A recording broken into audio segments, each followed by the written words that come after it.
Pinaigting ng mga otoridad ang seguridad sa mga liblib at malalayong bahagi ng Santiago City na itinuturing na mahirap maabot ng mga otoridad sakaling magkaroon ng krimen o emergency.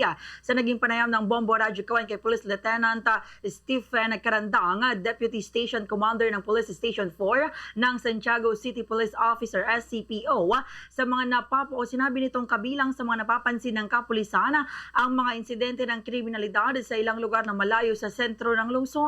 Kabilang dito ang mga insidente ng pananaksak at iba pang pangyayaring nangangailangan ng mabilis na responde ng mga otoridad. Ganman sinabi ni Carandang na isa sa mga hamon sa seguridad ang hindi agarang pag-uulat ng ilang residente o insidente ng mga residente, partikular sa mga lugar na malayo sa himpilan ng pulisya. Dahil dito maaaring maantala ang pagresponde ng mga otoridad at mas lumaki ang panganib sa mga biktima at iba pang mga residente.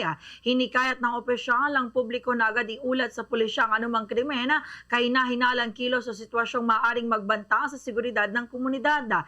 Kasabay nito, pinaigting rin ng kapulisan ang police visibility sa mga lugar na itinuturing na vulnerable sa kriminalidad sa pamamagitan ng mas madalas na pagpapatrolya at mas maigting na koordinasyon sa mga barangay.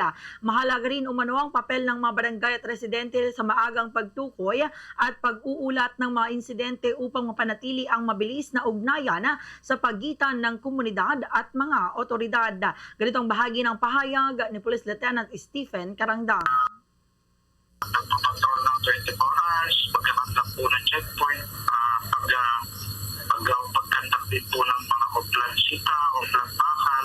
Patuloy po natin ginagawa yun 24/7 dito po sa ating nasasakupan para po masiguro po natin ang safer community po. Sa Radyo Bombo!